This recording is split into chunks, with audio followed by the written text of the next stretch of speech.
Okay, so last time we did, before we did SQL Server mirroring, then we went for replication, and now there's another feature that is always on, and that is mostly now used. This is the next version of mirroring itself. So if we have done the mirroring lab successfully and understood that this is the next level, and this instead of mirroring, mostly now always on feature is used. This is a very important feature, and you will see it in 2014 and SQL Server 2014 and 2016 as well, just more improved but with the same name. And from 2012 to 2014 it didn't change much, so the procedure or the process of the lab or the configuration we're going to do today will be exactly, it is in 2014 the same as well as it's in 2012. So if you have a next version next time, then you could just try to check it out and do the same procedure on 2014 as well. So what is always on? So high availability and disaster recovery, very important topics for the jobs as well, and for interviews, that if you know SQL, they will ask, they will start even from what are the high availability options, and you can talk about those, and since you've configured that already, so as well, so it's going to be much impressive answers you can give. So failover clustering, mirroring, log shipping here. So failover clustering we haven't done yet. We will be going to that, and it's kind of it's much more complicated when we try to do that, although some portion of failover clustering we're going to be doing today, but it's not exactly the way the whole from the scratch failover clustering is configured, but still if you're able to do that successfully, that would be the always on feature. Failover clustering provides hardware protection, automatic failover. So we're going to do a manual failover today of one SQL server to another SQL server for the same database, single instance and network name, single copy of your data, been around since SQL 2000. So failover clustering is still it is used popularly in many other products as well. Then mirroring is what we used, and SQL Server only technology. Application failover uses both server names in connection string. So SQL Server only technology is mirroring, and optional witness to make automatic failover, built-in compression and encryption. This is all supported in mirroring, but always on is having more features, so we're going to try to find out that as well. Auto page repair, been around since 2005. Then there's that log shipping. So all SQL Server only technology, warm standby of data, multiple secondary possible, and manual failover process. So there are many disaster recovery areas, but what is always on availability groups? So always on availability groups is a new feature that enhances and combines database mirroring and log shipping capabilities. So database data as well as logs are updated to the partner server. So it is flexible, integrated, and efficient. Multi-database failover can be done. So we're going to create today 2 databases or 3 databases you can create. So in mirroring, it was just one database, and it was one database that could be at any one time. You can just configure the second one as well. But here we can go for together 3 or 4 databases as well.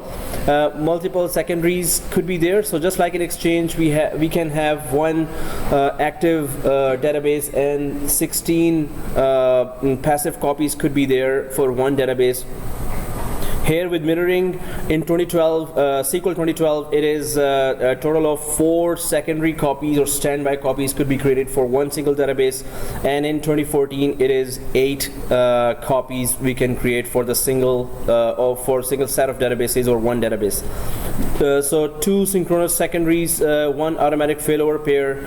So we're going to be talking about that. Synchronous and asynchronous data movement is available. Synchronous means that if the data is being modified in the database, then synchronous means that it will at once update its copy on the other SQL server. But when we have asynchronous, then it takes time a little to update the partner standby copy.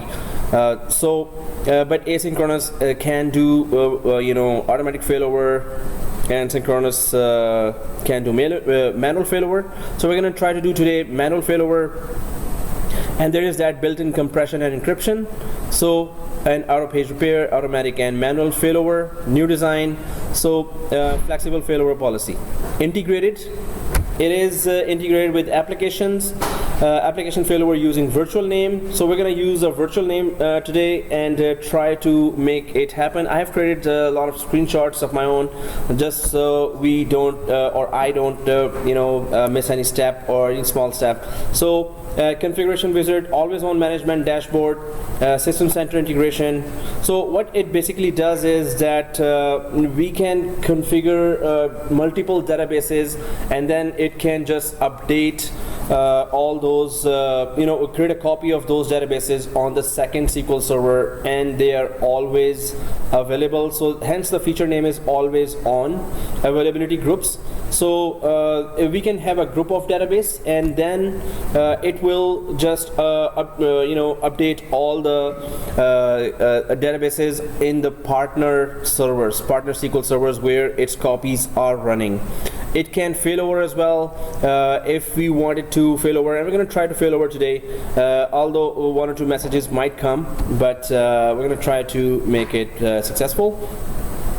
So all these AlwaysON is all about making multiple databases highly available, and applications are also attaching to the principal copy, or it could be attached to the standby copy as well, which could be the standby copy or the partner copy could be made active as well. So some of the features are there. Then we can do a backup from secondary as well. So we do secondary backups only if the active one we don't want to back up because active one is already doing a lot of effort. So example of HADR, or high availability and disaster recovery topology. So there is an AlwaysON database here, and there is the disaster recovery branches here, high availability is here. So AlwaysON feature could be enabled on different branches here. It just synchronizes the logs from if it is synchronous, if it is synchronous or asynchronous. In both cases, it is updating the logs to the other partner. There could be a total of 4 copies available. So the active one can back up these logs to the other secondary copies in synchronous way, which is at once copying, as well as asynchronous way, which is after a period of time, like 10 minutes or 5 minutes, you can just update the copies as well. So benefits are better data protection, multiple sync, no data loss, secondaries. So data will not be lost in case you lose the SQL server, automatic page repair, lower recovery point object for DR secondaries. So secondaries are just those 3 extra copies that you can create for the one active copy. So and it is available through continuous log synchronization with compression, right? So higher availability, fast app failover to any secondary through listener. So this is just it works. The listener just works like with the help of failover clustering and the listener unique IP. You can just make any database available. Secondaries could be available, and the clients end users will never know that the SQL server actually died. The active one has died, and the secondary one will become the active one. So full hardware usage including secondaries, active secondaries, read workloads and backups. So easier configuration, management and monitoring. So single solution, multiple databases, multiple replicas, and unified configuration, management, and monitoring. So these are some major features in monitoring as well as in this always on availability groups as well. So availability group concepts. Availability group databases, no limit, recommended max 100 databases in AGs or availability groups, maximum 10 availability groups, and per availability group there could be 100 databases. So you're seeing here you can put 100 databases in one availability group. So today we're gonna just put 2 databases there, and then try to check if we can create a copy on this other SQL server for this. So availability replicas, 5. We can have 5 including primary, 9 in SQL 2014. So failure condition level, 1 simple failures to 5 simple and complex failures. Right, how much other components it can take down, so how much it can take failure. So listener virtual network name. So this is very important, and we're going to configure that today just to check our manual failover movement. So availability replica. One database is primary, others are secondary. Availability mode, synchronous or asynchronous. Failover mode, automatic, manual, and force. So we're going to go for manual today. Allow connections, read write, read only, and no. So we can just put it according to secondaries. We can just put it to any of these. And physical architecture, Windows Server failover clustering, WSFC. We're going to use that today.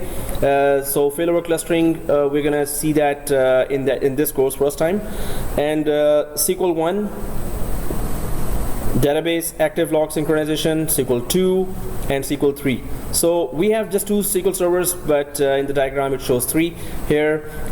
It's going to still work. So availability group uses Windows Server failover clustering, or WSFC, for internode health detection, failover coordination, primary health detection, distributed data store. So failover clustering will check each node if it is alive or not, or if it is healthy or not.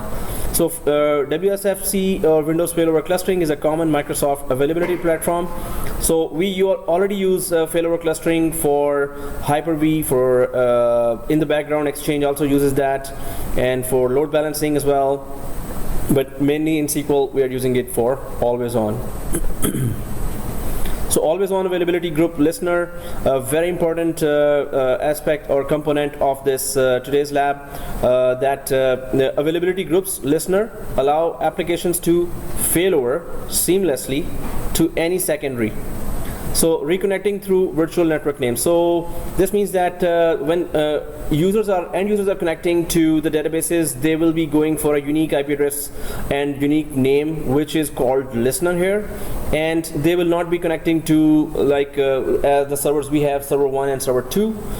So it will be a listener or a unique IP that will take the users to the database, and not by accessing the exact name of the SQL server itself. So if the database fails, then the secondary becomes the primary, right? So connect to new primary once failover is complete and the listener is online. So availability group replaces DB mirroring. So now we don't have to use mirroring, but still it's always good to know, and it is totally based on mirroring, and we did the mirroring successfully in our lab. So we will be able to do this one as well. It is a little different. So Windows Server failover cluster is being used, which we did not use in the mirroring lab. So primary data center, file share witness, disaster recovery data center, or we can just also connect it with Azure, which is a cloud platform. Synchronous and asynchronous synchronization of the databases from primary 1 copy to 3 secondary copies, right? So new topology benefits, the SLA could be met, and new management dashboard, and from here we can actually go for start failover wizard. So easier deployment and management, rich diagnostics. So there are a lot of features here. Let's just try to now cover the lab as well. It's going to be a little longer. So considerations for availability groups. all SQL servers, including the secondary in the DR site in the same Windows domain should be. So we should have at least one active database and one secondary on our site, and the others could be on the DR site as well. All databases must be in full recovery model. The unit of failover for local HA as well as DR is at the availability group level. So we can just try to configure no delete apply on the secondary log, like log shipping. Removing log shipping means the regular log backup job is removed. So we need log shipping. So the logs are always created when you are doing transactions in database. So though that log shipping is done, or log copying to the secondaries is done either at once or after a delay of time.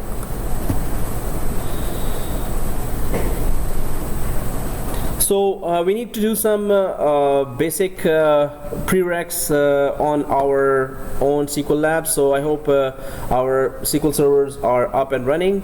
So we could try our new lab, and then we're going to go for that the slides as well. AG's failure level for automatic failover cumulative SQL server process. So this is how the steps are for when the availability group fails over. But we're going to just test it ourselves as well. Cluster configurations, there are some prerequisites that need to be seen here. Select cluster members to vote, primary, auto failover target, other nodes.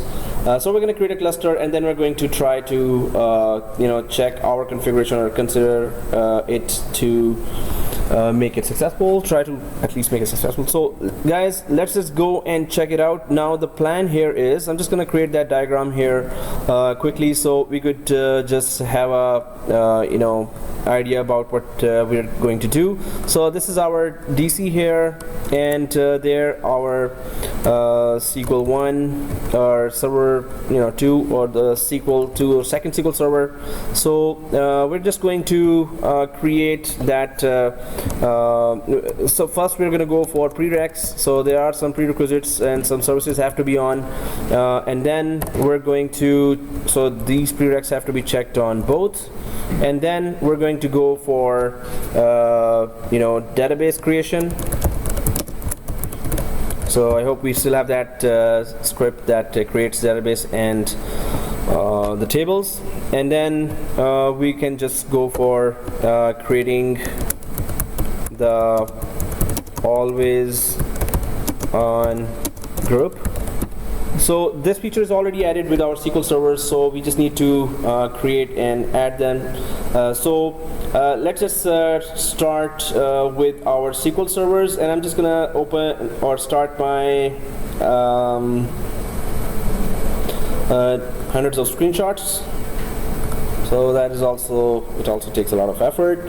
So now what we need to do is, first let's go to our SQL servers, and there we're going to just try to enable that always on availability groups feature.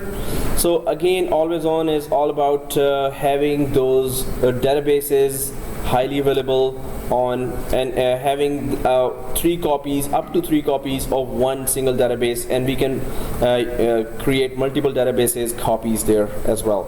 So for that we need to enable that feature first. So I'm just gonna let's just go to our SQL server on SQL. So I'm just gonna log into SQL 2 here.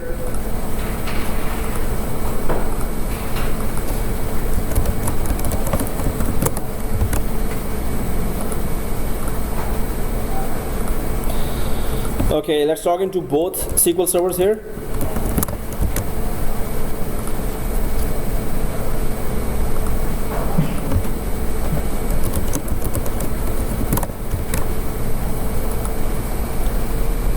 So once we log into that, then we can just go for our. So first of all, we need to start or turn on the SQL always on feature. But before, let's just log into our Management Studio. So I'm just going for SQL Server 2 Management Studio and 3 Management Studio.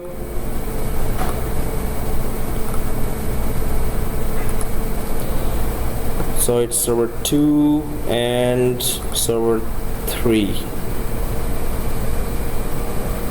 Okay, so let's connect our Management Studio now. Let me just put it on magnifier. So on our server 2 and server 3, we can see that always on high availability feature is there, right? So if we try to expand this feature always on high availability, then this error comes here. And if we just try to click plus on the start of the always on, this error is coming, right? So the always on feature must be enabled for the server instance, server 2. Before you can create an availability group on this instance, to enable always on, just go to this area and then just check that box. So what I'm going to do, we're just going to go for that configure SQL Server Configuration Manager, and then we're going to enable that feature and then restart the service of our database engine, right? So let's just go to on server 2 and server 3. We have to go to our SQL Server Configuration Manager like this, and we all know now by now. So where's that? So let's just go for SQL Server Configuration Manager, and there we need to enable that feature always on in our database engine. So if I go to SQL Services under the SQL Server Configuration Manager, then I can go to SQL Server itself for the default instance, this one. And after going to this SQL Server, right click and go to properties. So I hope everyone is there. So right click SQL Server and go to properties here. Then we see that tab which is always on high availability. So if you see that tab what it says, allow this instance of SQL Server to use availability groups for high availability and disaster recovery, enable always. So is this grayed out for everyone? Right? So it is grayed out, right? So if we try to restart that service here, and so I'm just restarting this SQL Server.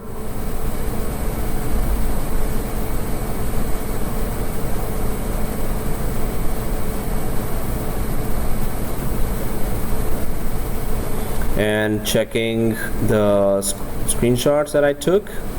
So it should look like this, like SQL Services, and then MS SQL Server, and then always on high availability, Windows failover cluster name. Okay, so if it is grayed out, even after the services, then we have to first go for failover cluster service itself to be installed. So we have just tried to see that we have seen the error, and then we have tried to actually recover that service. If I just go back here and just show that in the video as well, always on high availability, so it is not enabled. Let's just install that.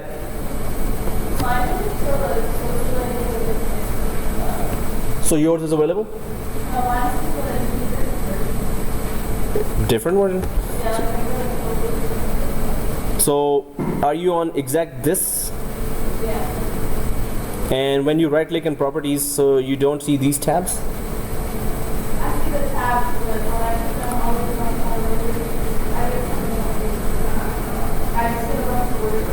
oh, okay. So still, we still have to install the failover clustering feature on both these servers, and then let's visit again and see that if that's the case. So then you will see that it is available, as it says here as well, that failover clustering has to be installed. So after seeing these errors, let's go to our server 2 server manager. So I'm just on server 2. We can see beside that start the server manager icon, right? So when we click that, we can go to features, right? And then go to on the right side we can click add features or right click that. So click in the features, add features, and then do we see failover clustering like this? So click that failover clustering in the features, and it doesn't give any pop-ups, so we're good. So select the failover feature, failover clustering feature, and click next, right? And then click install. And while it is installing, I can go to the server 3 and do exactly the same thing. Let's install the failover cluster feature.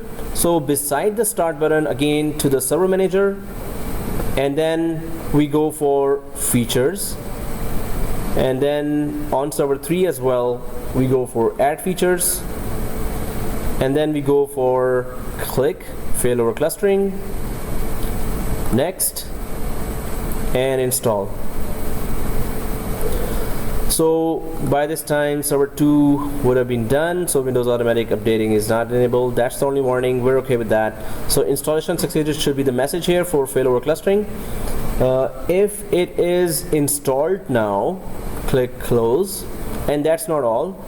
We need to still at least configure the basic clustering first.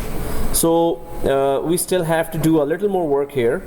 On server 2 failover clustering is installed, and server 3 failover clustering is installed, right? So now we can go either on server 2 or server 3 to basically configure failover clustering. I'm just on server 2, so I'm just going to go for on server 2 I'm going to go to start and go to administrative tools. Do we see that failover cluster manager?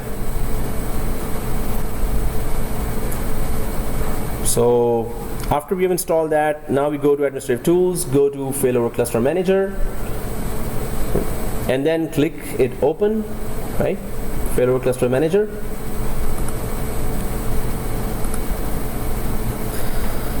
All we need to do is tell the failover cluster that the two servers, server 1 and server 2, or server 2 and server 3 are the SQL servers that are taking part in the AlwaysON, and in the background clustering will then manage that. So if we have opened on server 2 failover cluster manager, it should look like this now, and then right click and we can go for actually create a cluster. In a production environment, I would want to validate configuration, but that does a lot of tests and it's going to take a long time for that. But we can go for create a cluster, right? So right click the failover cluster manager and then create a cluster. When you click that, so this wizard opens. Now let's click next here. It wants to know, or we need to tell the failover cluster which SQL servers are taking part in the failover clustering or always on feature. So we need to tell this. So we know the names already, so we can go to browse, and the name starts with server, so if I just put server here and click check name, so yes, server 1, 2, 3 appears, and we can just select the SQL servers that are taking part in the AlwaysON feature. And AlwaysON feature requires that in the background failover clustering must be installed. So we're just trying to tell failover clustering, hey, these are the two servers, so, and they're going to use that failover clustering. So let's just press OK here in server 2 and for server 2 and 3, and it should look like this. Then let's just press OK. So now if the servers do not have firewalls open, or if the servers have no basic communication issue, it should be looking like this then. Any problems, anyone?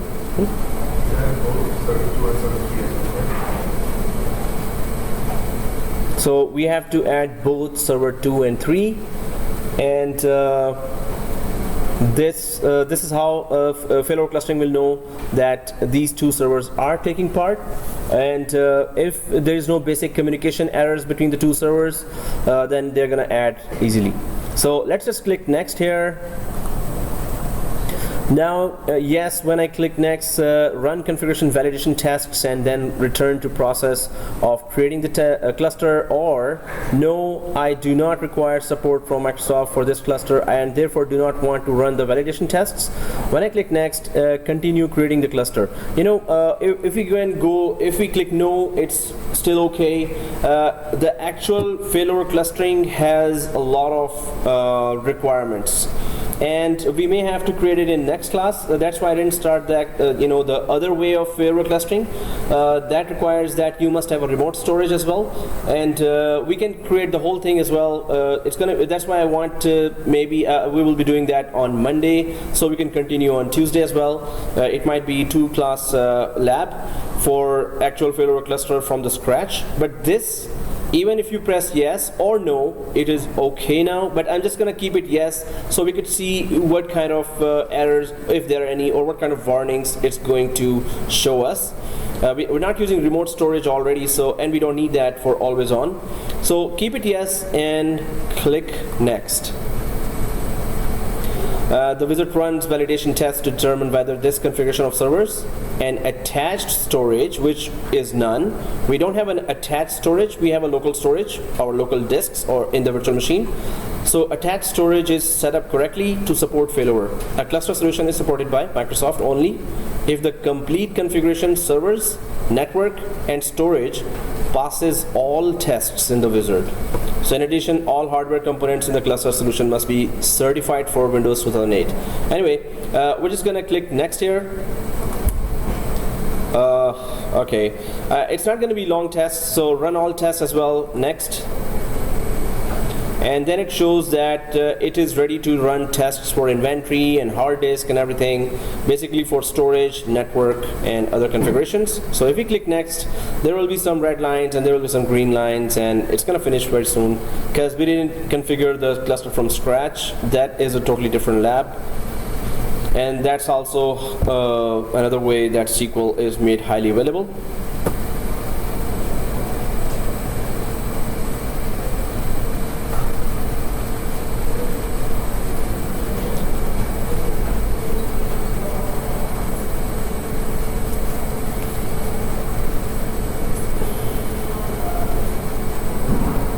Well, it's not supposed to take that much time, but it will not. So gathering data about node server 3.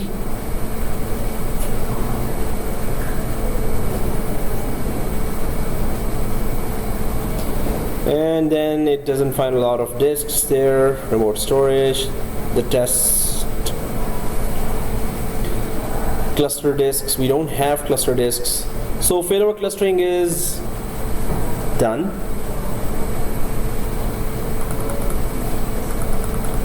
So if we keep going down, these are showing green, but if we click the report here, suppose if it is done, you can just click the view report.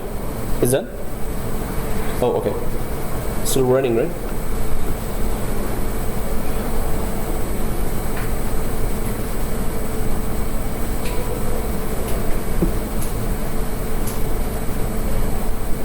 So that's not basically how we configure failover clustering, but always on does not need the actual professional, full configuration of failover clustering. So if that other lab is not very complicated, I'll just add that full lab there, because you should know how to create a failover cluster from scratch. So if we click view report here,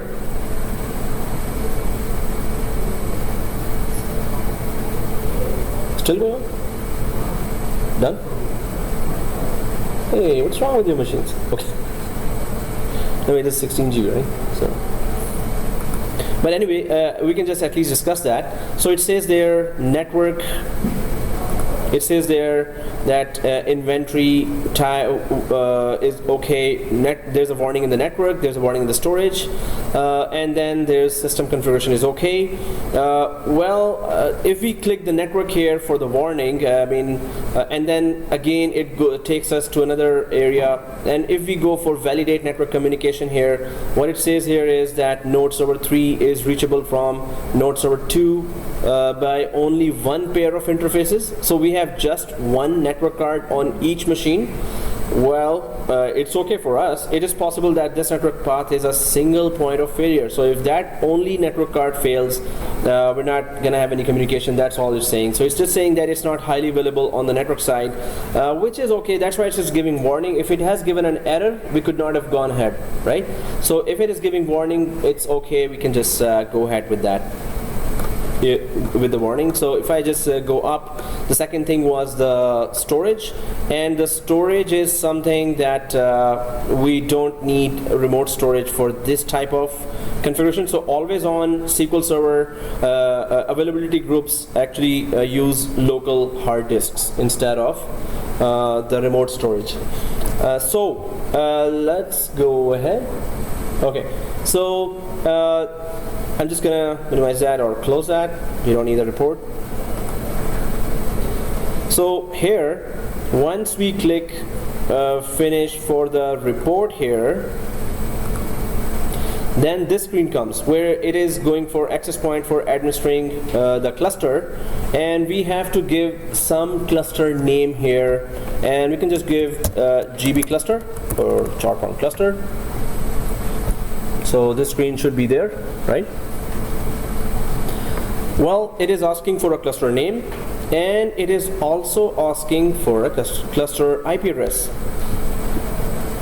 So in a production environment, we would have just planned that, and always administrators keeps long range of static IP addresses available for all the critical servers. So here we can, because it's a private environment, we can just give any IP that we haven't used yet. So 20, I'm sure we never used. So just going for 20, but there will be another place inside the SQL Server where we need to give another static IP address. So there we can give 21.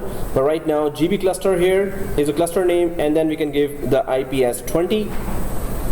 So this all we are configuring because it's going to work in the background and let SQL Server use this cluster, and then make the databases highly available. So if GB cluster is this and the IP address is 20, then we can go ahead, right? So we can go ahead, right? So next, and that's all. So we can click next more after confirming this configuration, and it's going to create that cluster.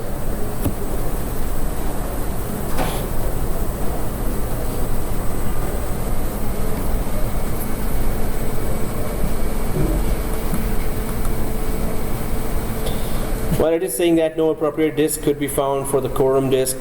Quorum is basically used for giving an extra vote for clustering nodes if there are other deciding factor for the nodes.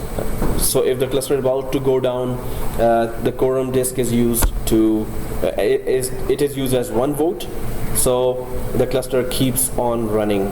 We haven't used quorum disk, and that's why it's not going to do automatic failover. If we had used quorum disk, we would have it would have then automatically failed over as well. But we're going to do a manual failover at least, just to check if the clustering basically is working or not. So if this is the case, let's just click finish now.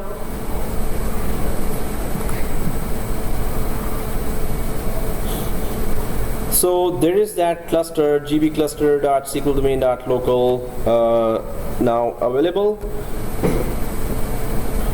and node majority. So quorum configuration, if I can see here on the right side, it is node majority warning, failure of a node will cause the cluster to fail. Yes, we haven't put the quorum disk, so that's why this message will keep on coming.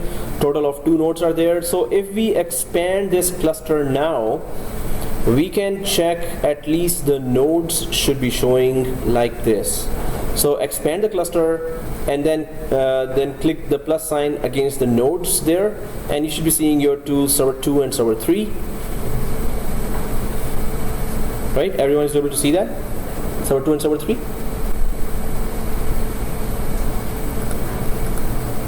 So in the nodes, server 2 and server 3. So if this is visible, then we can just go ahead in the networks. We can see, we can expand that, and there's that just one cluster network here, and it's that cluster network is showing the network cards attached with the IP addresses on the network cards also. So if we expand that networks area and cluster network 1, so it is showing that which IP address is configured on which server and network card. So, and they are showing they're up, right? So status is showing up here and here. So now we can just go ahead and try to check that feature, because in that feature, when we were trying to make always on feature, it was saying that create a cluster first. So we have created that cluster, and we can just minimize those windows and go back and refresh the whole setting first, like this. So SQL Server Services.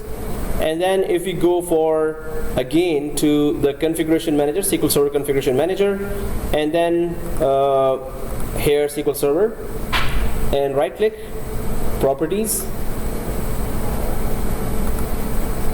and now we can see that it is we are able to check this checkbox.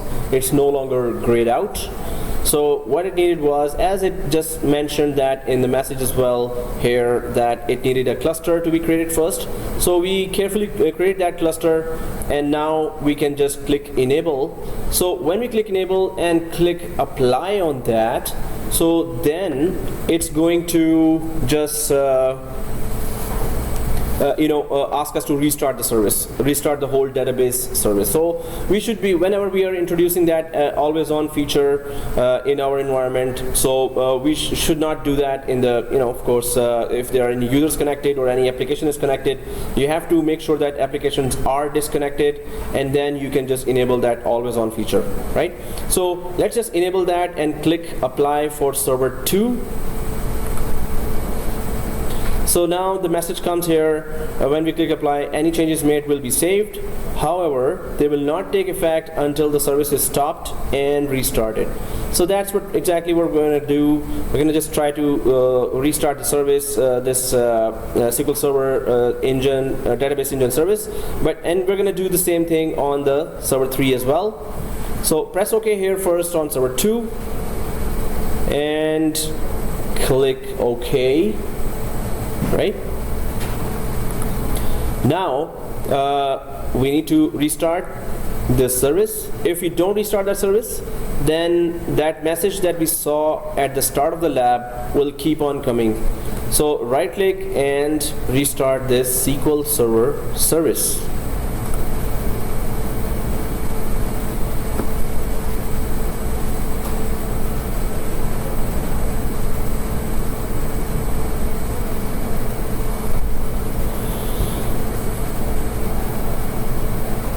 Okay, so the service has been restarted. Now if we check again here in the Management Studio, we can refresh this as well, the Management Studio. And if we expand now we can see that always on high availability, there is an extra folder there, availability groups. So inside this availability groups, we're going to be creating, those databases will start showing up here once we properly configure it. And we need to create just, 1 or 2 databases there. So we could actually test this with some databases and material. But if this is available here, it has to be available in server 3 as well. So the exercise is still the same. If we go to server 3 here, we because failover clustering is installed and failover clustering is already configured on server 2 for server 2 and 3 together. So server 3 does not have to run the failover clustering wizard. Server 3 just we need to go to the same configuration manager area. So on server 3 I am again going to SQL Server configuration manager like this. Press yes. And here SQL Server Services, and again the same drill here. We can just right click here and properties, and let's go for always on, and it is also need to be checked here because this will be hosting the passive copies of the SQL Server, right? So this will be a partner SQL Server, so it must have the always on availability also enabled. And of course when you click apply, it also says that restart the services. So it's the same thing we did on the server 2. So we can just press OK here, SQL Server, right click, and then restart.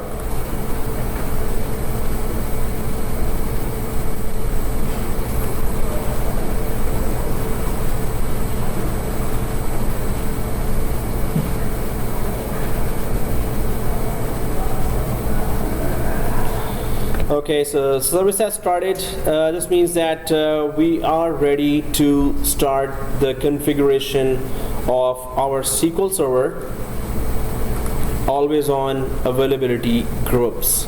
Now, in order to configure that, we need to have databases configured. So I'm just gonna check the screenshots that I created just to do a test of if we don't miss any steps here in my test lab. So yeah, that's a lot of effort. Now after that we are going to create those databases, but let's just check if you're not missing any steps. So we're going to add in server 2 management studio, we're gonna add server 3 as well, so we could properly check the configuration of both. So we're just gonna add server 3. After that we're just going to create a shared folder there. So first let's just add server 3. So if I start typing those major steps as well, so I'm just gonna quickly mention that first major step is that we went for the install cluster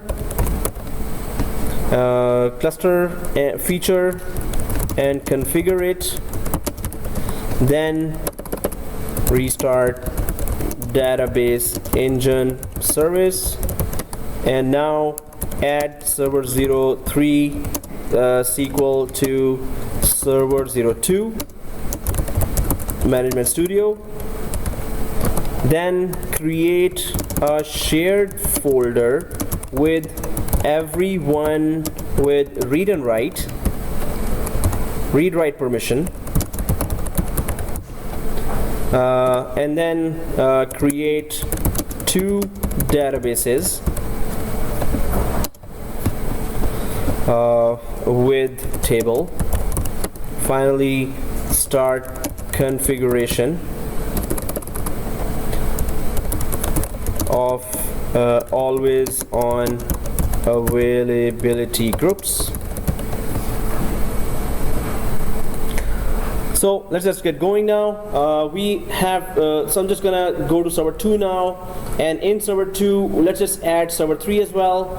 So I'm just gonna go to server 2 management studio like this and click connect here. So when we click connect, go to database engine,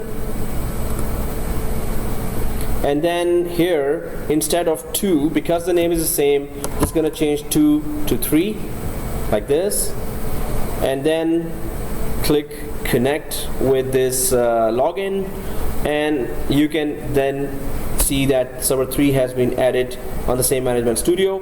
So now we can just properly see how what needs to be configured, and after configuration how does it look like, right? So let's before doing that, before doing that, we need another step, which is to create a shared folder that is available for all for the two servers, and that is available for the databases. That shared folder must be available for the AlwaysON feature, because it will require that the database need to be backed up, and from the backup of that database, it's going to create the copy of the database on the other server, just like in mirroring, right?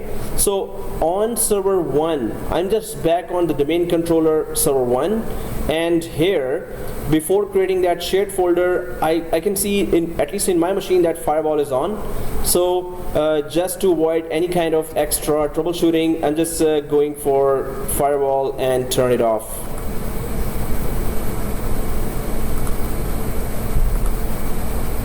So on the main controller, if your firewall is on, turn it off.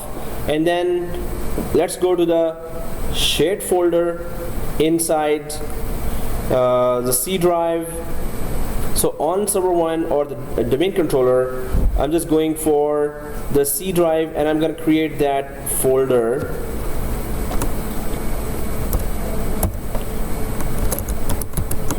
GB shared folder. So it could be any name.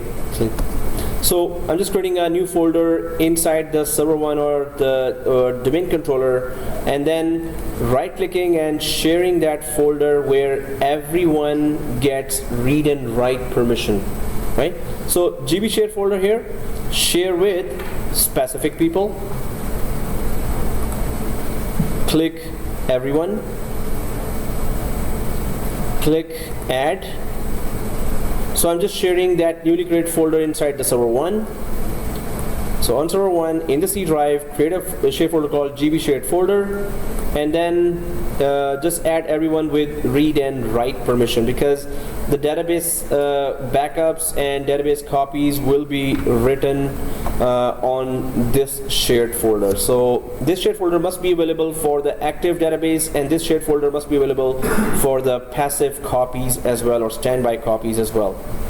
So we can just add everyone and click read and write, click add, and then press done. So GB shared folder now is available as a shared folder for the databases to save their backups, and the passive copies to access that folder to access the backup as well, and any of the log files that are there. So I'm just going to type that path here just to check if it is actually shared or not. So if I go for // in that same window where I create that folder, // and then server 01-3114, I think that's the full name. If I press enter, yes, that's the full name. And then we can see that GB shared folder there. So why we're doing that? Because this GB shared folder is going to host the backup of active database, and then that backup will be picked up by the passive copies, and they will actually create the passive database from that, from the backup of the active database. That's the same thing that we did in mirroring as well, but this is having more features and more used than mirroring. So GB shared folder is there. Let's keep it there. In fact, I'm just going to select that all, and I'm going to right click and copy this UNC path. So select all and copy this UNC path. Now let's go back to server 2. I'm just going to check for my million screenshots here. Once that is done, now we can start the configuration of AlwaysON.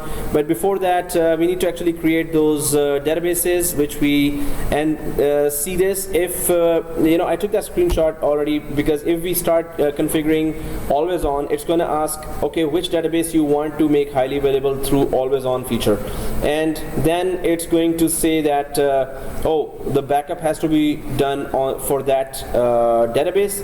So let's just create a database and then take its backup. So it could be configured for the always on feature. So this is the script T-SQL script where we can create the database. We already have that script, but I'm just gonna send it to or email it to you, so you can just exit your email and then get the script. So I'm just gonna quickly send that to everyone.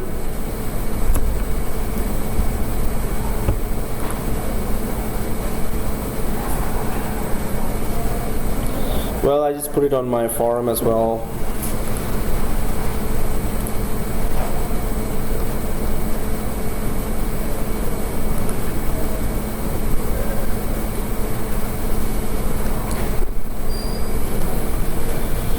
SQL Server links. Just quickly sending that, creating a quick database and table. I just put it there, so I'll have to not search. Resuming. So I've just sent that script to the group as well. So you can just pick it up from your email, and so I'm just gonna go for the server 2 here, and inside server 2. We can just select to create databases on any one of the SQL server, but inside server 2 management studio, I'm just selecting server 2 directly here, and if I right click, there is that new query option. If you right click the server 2, there's that new query option. So let's just click that new query and paste the whole database here, the script. So we can just create a database here. We have already created a database called demo data, so we can just change that to GB DB01. So this is the database GB DB01. So if we select this, create database GB DB01, so we can just press F5 here and it creates that database. We already checked those scripts, so we know that. And we can put that as a comment. And then we can just put the same name here for use database.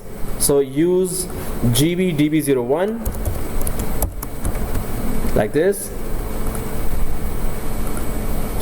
and we can just select it and press F5. Oh, was it created? No problem, right? Or no problem. Okay, I thought you were saying no, it was not created. Okay. So yeah, this script we used that already, so yeah, there should be no problem. And if we say use GBDB01, just make sure on the left side top that it shows like this. So we are inside that GBDB01, like on this left side.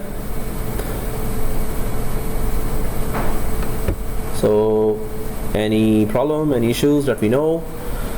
So then we have that create table. So employee table is already there, and we can just select this line here, the create table line, and we can go way to the end of that line, and we can just press F5 for this as well, and it creates that table inside the database. Then we can just select insert into. So this line also from insert into until all the names, until the San Andrew.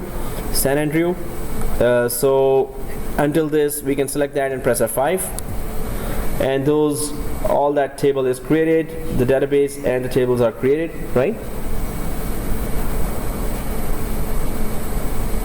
So I just selected all these. I did not go for select star from employee, and well, I should have put it as a comment here because we're not using that, or I did not use the drop database as well. So those which are not green, I just use those, and this is just showing up from my forum.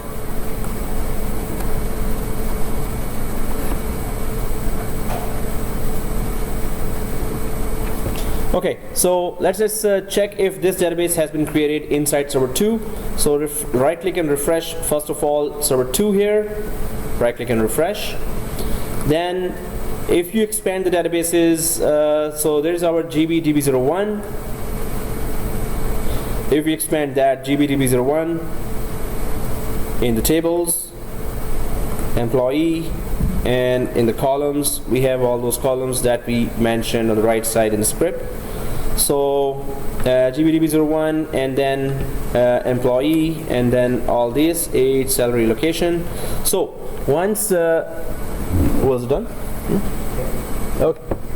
Okay, so okay, done, right? So okay, let's just go ahead and try to now make this particular database highly available with always on feature. For that, I'm just gonna check out my hundreds of screenshots, and yeah, we did that. So in order to not miss any step, yes, the backup. So we're just gonna go for taking a backup for DB AG here. So it is tasks and backup. So we have to take backup here because if we don't, it's going to not let us go ahead. It needs a database with full backup, and when we're taking a backup, we're going to take it on that folder that we created on server 1, right? So if we need to do that, then it's gonna look like this. That's why I just copied that path, because I need to put that.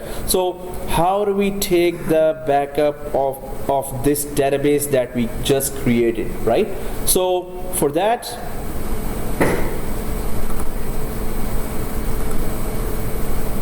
let's go to GBDB01, right click here. Hey, we don't need a break, or it's okay? It's alright? We're gonna survive, right? Hey, that's good. Okay, so yeah, one day I'll be the only one and no one here. So since we discovered that it's not mandatory to be 3, 2, 1. So let's go for GBDB01. Wow, what a name, GBDB. So tasks, and take a backup of this. So we can right click the GBDB01, tasks and backup. And now this it shows like this, but we're not going to take backup locally on this path. We're going to click remove, right? We're going to click remove here. We're not using this path here, and then we're going to go for add. And then we're going for backslash and server 0. Well, I think I copied that, so maybe it's still in the clipboard or not.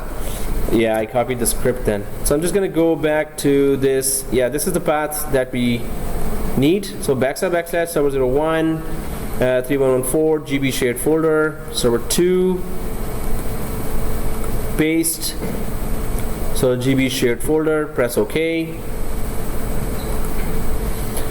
Oh, sorry, yeah, it needs that backup file name as well. So backslash again, and then go for gbdb dot back. So gbdb dot back or backup. So once we select this, press OK. Now it should look like this. So server 1-3114 GB shared folder and gbdb.back, press OK. The backup database GBDB01 completed successfully, press OK. So once the backup is done, now we are good. So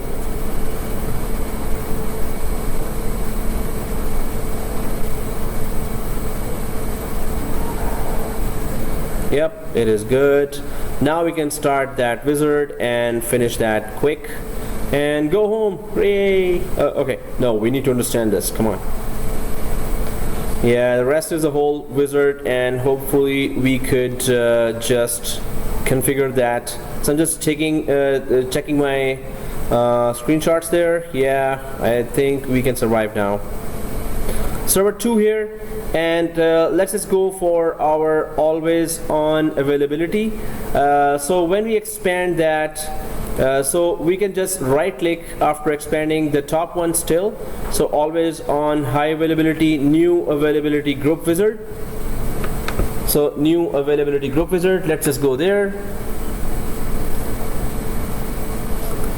And then we are going for create a new availability group. Oops, let me just make it bigger. Next. And then there is that, wow, it just went for the whole screen. So here, availability group name, so GB AG01. So this is the George Brown availability group 01, GB AG01, and GB AG01 next. So when we put that name, and now we can see GBDB01 here, and it meets the requirements here because we just took a full backup of this. So let's just click this database now.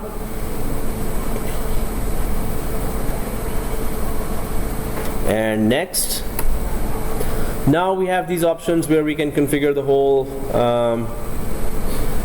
our always on availability group settings and configurations. So first of all, it is asking, hey, do we have a replica here? So yes, we do have a replica. Summary for the replica hosted by server 2. So we're just gonna go and click add replica, right? And here when it asks, okay, where's the replica? So server 3 is our replica. We can just change 2 to 3 like this, and click connect. And here, yeah, this is primary and automatic failover, and then there's synchronous. So we need the synchronous configurations there. This automatic failover might not work because we don't have the quorum disk, which is a part of the Windows failover clustering. And then we have that readable secondary here, which is we can just we don't need those settings here right now. Readable secondary, we can have this secondary replica as also writable. We can make it as if you could just connect the end users and applications to the replica as well. So all we need to do is that we need to check if we can do manual failover if these settings are good. So synchronous commit, this replica will use synchronous commit availability mode and support only manual failover. That's right now, because if we go for that asynchronous mode and automatic failover, it will give some errors because we have not fulfilled all the requirements of failover clustering. But as far as the always on concepts are concerned, we're going good. So then there are endpoints, the second tab here, that just shows that which are the servers taking part here, and they are configured as an endpoint. The port numbers are 5022 and 24. Also endpoint name, it's still mirroring at endpoints, and what username we're using, it's still that high privileged Windows based domain based username.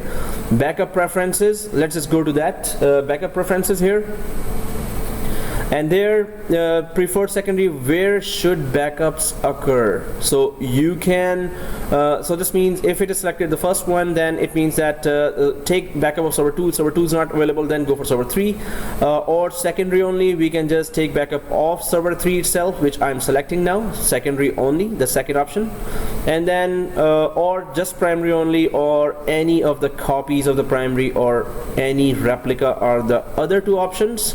But we're just going for secondary only. We're talking that, hey, just keep a backup of the secondary and don't bug the primary one. Primary one is already taking all the connections from the end users. And we can just backup priority, which is having the lowest priority and or highest priority. Which one will you want to back up if you want to go for priority wise? We already specifically selected the secondary only, so it will just take a backup of replica. So let's click listener here, the fourth tab, and then there's that do not create an availability group listener. If we don't create that, then the users, then there is no purpose of doing the whole wizard here. So that's why let's just go for create an availability group listener. So we need to give it a name here, GB AG listener. So George Brown availability group listener, port 1433.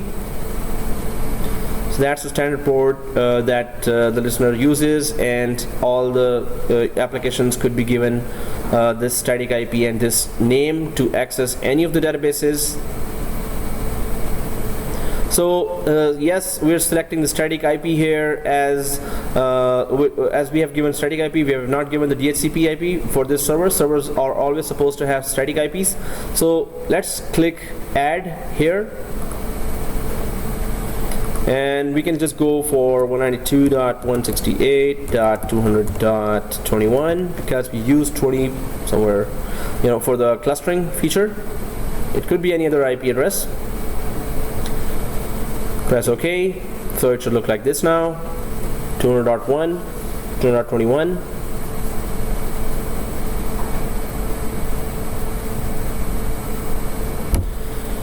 And let's go next.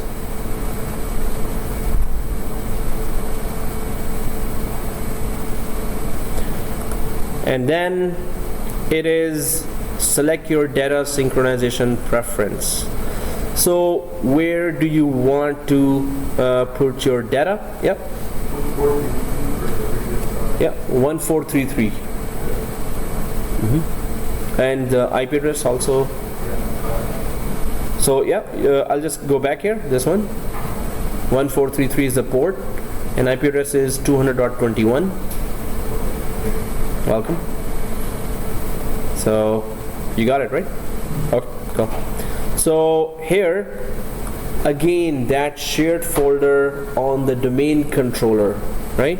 We can just because I copied it, so I'm just pasting it here as well. So that shared folder is the destination where we would want to have the full backup going on. So starts data synchronization by performing full database and log backups for each selected database. These databases are restored to each secondary and joined to the availability group. So GB shared folder server1-3114.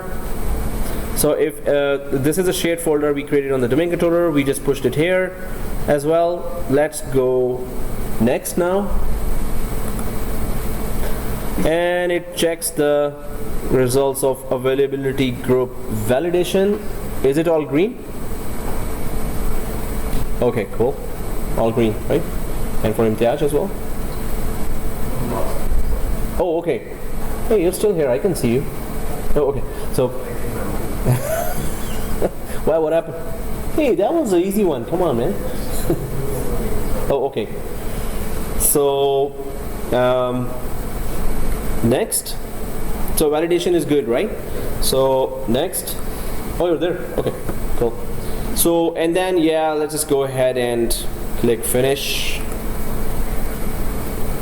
And we can just click these more details as well, so we can see exactly what's going on.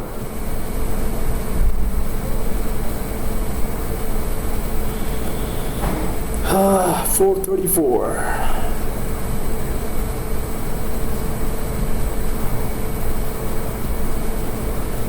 So the wizard finished with warnings here and validating WSFC quorum vote configuration. So I think everyone got the warning, right? So well, it's again the quorum vote configuration. This is for automatic failover. We're just going for the manual failover. So it is okay if we click close now. Let's click close. So now when we go back to availability groups inside server 2, we should be seeing our GBAG01 availability group, which is showing primary. And if we expand it further, so availability replicas, if we expand that, so it clearly shows that server 2 is the primary one, server 3 is the secondary one. And then if we go for availability databases, this is the database that we created. We could have created 5 databases, 10 databases here, and they would have all been copied like this. And then if we go for availability group listeners, it's GBAG listener that we created there. Now this is the primary and secondary showing on server 2. If we go to server 3, does it show anything? So if we expand the same area of server 3, always on high availability, availability groups, secondary, and then exactly the same replicas. Yes, here it shows that server 3 is secondary, and the same all configurations as well, right? So does it show to everyone, right? All the class and okay, so all the 27 students. Yes, okay, thank you for confirming that. And so let's just go ahead and try to do a failover. So we can do a manual failover, but for that we can go to server 2, and then under the availability groups we see that GBAG or availability group 01, which is also primary, showing here as well. So if we right click that, we can see that show dashboard is showing here, right? So show dashboard is showing there, and on the right side then it gives a complete picture of what's going on, who's primary, who's secondary, and they're all up or not. And especially you can see here on the last 2 lines that no data loss. On the last 2 lines, at the end of those 2 lines, no data loss is written there for the failover readiness. So no data loss is written. This means that we can at least try to go for so on the top here, hosted by server 2 is written. If for some reason server 2 is not performing well and we want to fail over to server 3, can we do that? So let's check that out. So on the right side of the same page we can see start failover wizard on the right side. Right above that right side you can see that on and pause is there as well for auto refresh. But start failover wizard, let's just click that start failover wizard. Perform a planned failover for this availability group. Next. Now it says select the new primary replica for this availability group. So well, this server 3 is already current primary replica is server 2, it says, and choose new primary replica. If we had more than 2 or 3 servers, it would have shown them all. We just have server 3 as primary replica, so it's showing that. We're okay with that. Let's see if it actually works. So it has already selected that, so let's go for next. It says it's not connected, so let's connect it, right? So if we click connect, that's it, and click connect again, now it is connected, right? So it shows that connected as SQL admin, and we can go next some more and then finish, right? When we click finish and go for more details, the progress is shown here. There will be a message there that the quorum settings are not suitable for this, but so yeah, validating WSFC or Windows Server failover clustering quorum vote configuration. That is still a warning, and we just don't need to go for this. It is for much more complicated settings that we can do. As far as the other are successful, let's just click close here. So, and right click refresh on server 2 first, and then right click refresh on server 3.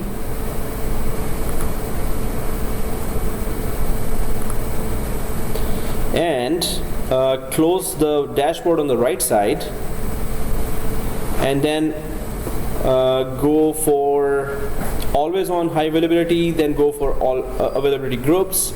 Then now you can see that this server, which was showing primary before under server 2 under the availability groups, is now showing secondary. And if we further expand that, then we can see server 2 is secondary, and server 3, which was showing secondary before, now is not showing secondary. And the rest of the information is same, but if we go down to server 3, you must first refresh that before seeing the new configurations. So always on here as well, now it shows here primary, and server 2 is secondary, server 3 is primary, and the rest of the information is okay, the same. So this means that yes, we have successfully failed over the database as well, right? Okay, was it done, right? And was it done for everyone? Yes. Oh, okay. Thank you for that great, huge reply and confirmation. And it's TTL, time to leave.